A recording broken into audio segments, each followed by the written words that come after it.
नमस्कार, मैं कमलेश कबीर आपका एक बार फिर से हार्दिक स्वागत करता हूं इस नए एपिसोड में। आज के इस एपिसोड में हम बात करेंगे राम मंदिर से जुड़े हुए मुद्दों की। और राम मंदिर से जुड़े हुए दो बातें, जैसे जैसे राम मंदिर की प्राण प्रतिष्ठा की जो तारीख नज़दीक आ रही है, वैसे वैसे विपक्ष के जो स्टेटमेंट जो है वो बहुत ही शर्मनाक होते जा रहे हैं। अब इससे विपक्ष को क्या फ़ायदा होगा वो तो हमें चुनाव में देखने को मिलेगा, क्योंकि जहाँ राजनीतिक पार्टियाँ आती है और कोई स्टेटमेंट देती है तो माना जाता है कि उसका वो जो है वो चुनावों के लिए उनका क्या फ़ायदा है, क्या नुकसान है, वो उसी के लिए सारा कुछ होता है। और आज इसी कड़ी में दो बातों पे हम बात करेंगे।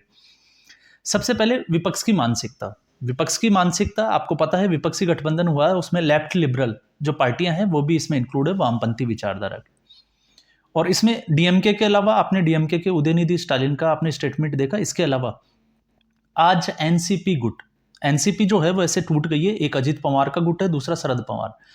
महाविकास अघाड़ी में जो है वो शरद पवार का गुट है और उनके एमएलए जितेंद्र आव्हाड, उन्होंने मीडिया के सामने कहा कि राम जो थे वो शाकाहारी नहीं थे, राम मांसाहारी थे। अब राम शाकाहारी थे, मांसाहारी थे, क्या इनको इस बात से या ऐसा कोई स्टेटमेंट देने से बचना नहीं था? ये एक सोचने वाली बात है।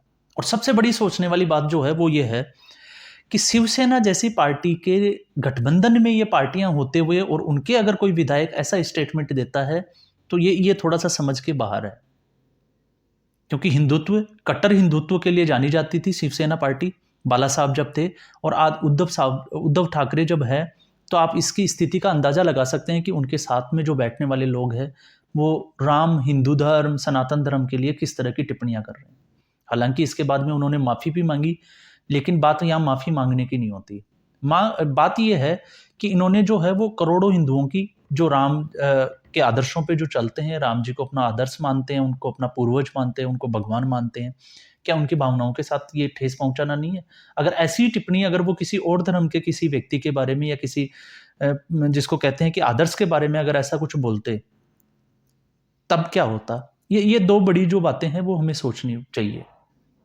और ये जो है, जो लोग ये कहते हैं कि ये मुद्दा नहीं बनना चाहिए, मैं आपको बताऊं कि ऐसे मुद्दे जो है वो चुनाव में जरूर बनने चाहिए। कि जो जो पार्टी आपका अपमान करती है, जो आपके पूर्वजों का अपमान करती है, जो आपके आदर्श का अपमान करती है, जो आपकी आस्था को ठेस पहुंचाती है, अंधविश्वास और पाखंड, उसका पक्षधर कोई भी नहीं है। लेकिन आप सीधे तौर पे किसी का नाम लेके और आप जो है वो उसके ऊपर अगर ब्लेम लगा देते हैं, तो फिर ये जो है वो एक निंदनीय अपराध जिसको हम कहते हैं कि इसको कभी माफ नहीं किया जा सकता। हालांकि कांग्रेस पार्टी की क्या दुर्गति हुई है वो आप अंदाजा लगा सकते हैं। सिर्फ और सिर्फ मुस्लिम तुष्टीकरण की राजनीति करने के कारण आज कांग्रेस पार्टी जो है वो गर्त में जाती हुई दिखाई दे रही है, और यही हाल जो है वो उनकी सहयोगी पार्टियों का हो रहा है। चाहे कोई भी पार्टी को आप उठा के देख लीजिए। शिवसेना जब से वो बीजेपी से गठबंधन से दूर हुई है, और ऐसी पार्टी, जब बाला साहब ये कहते थे कि वो कांग्रेस के साथ कभी हाथ नहीं मिलाएंगे, आज उनके साथ गठबंधन में है, सरकार भी बनाई, हालांकि सरकार गिर गई, और उन्हीं के इंडी अलायंस के बाकी डीएमके, और अगर इन पार्टियों की अगर हम बात करें, एनसीपी के, अभी जितेंद्र आव्हाड की हमने बात की, तो ऐसे लोग स्टेटमेंट देते हैं लेकिन एक शब्द जो है वो निकलता नहीं है शिवसेना का। हालांकि संजय राउत बहुत बड़े बड़बोले हैं, वो भी एक उनके जो है राजनीतिक पतन का एक कारण माना जाता है। दूसरा अगर हम देखें तो कर्नाटका में हिजाब का मुद्दा अभी आपने देखा था, लेकिन इसके बाद में कर्नाटक में जो हुआ वो शायद कहीं कोई स्टेट में अभी तक नहीं हुआ है। कर्नाटक में एक श्रीकांत पुजारी को जो है वो अरेस्ट कर लिया गया। और अरेस्ट क्यों गया, मामला क्या था?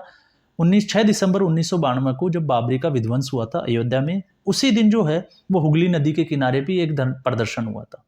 उस प्रदर्शन में हिंसा फैली, और हिंसा का जो आरोपी है वो श्रीकांत पुजारी को कोई एप्लीकेशन थी वो लगी हुई थी।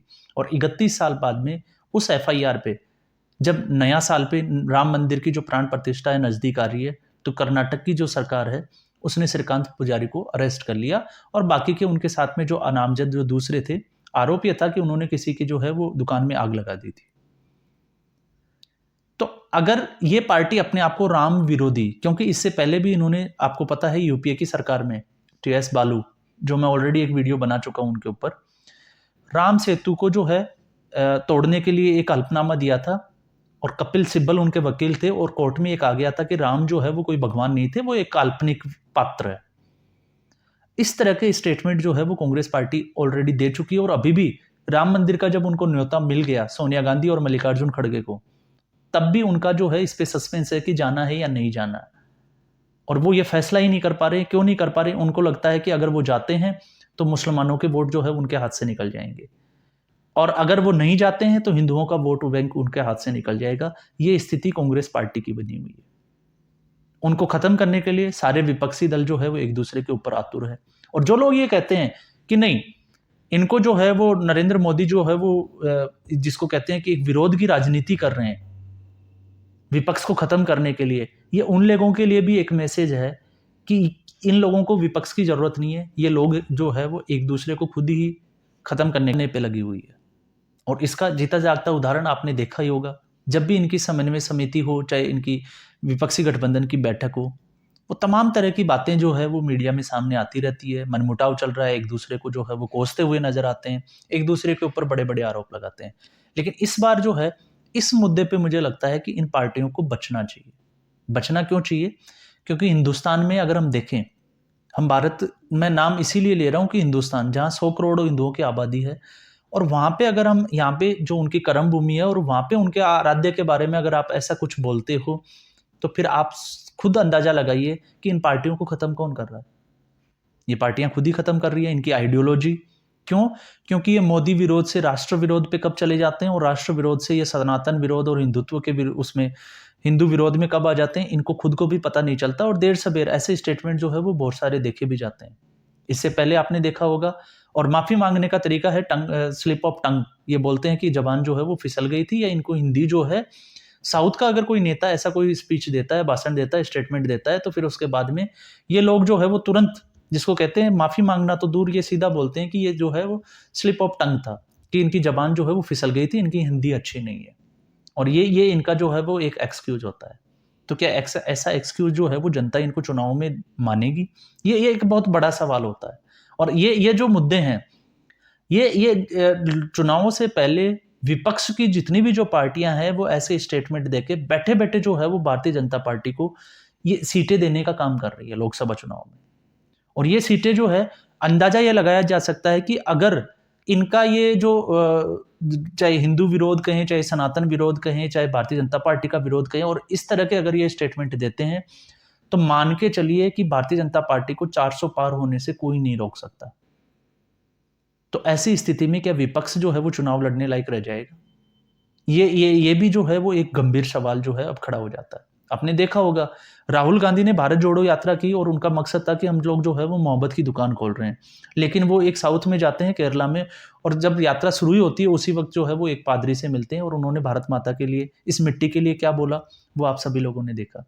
और उसके बाद में हो हल्ला हो रखा था कि हमने भारत जोड़ो यात्रा की, लेकिन इस कांग्रेस पार्टी का जब हिंदी भाषी क्षेत्रों में आए, उत्तर भारत जिसको हम कहते हैं, तो छत्तीसगढ़, मध्य प्रदेश और राजस्थान में क्या हाल हुआ वो आप सभी लोगों ने देखा।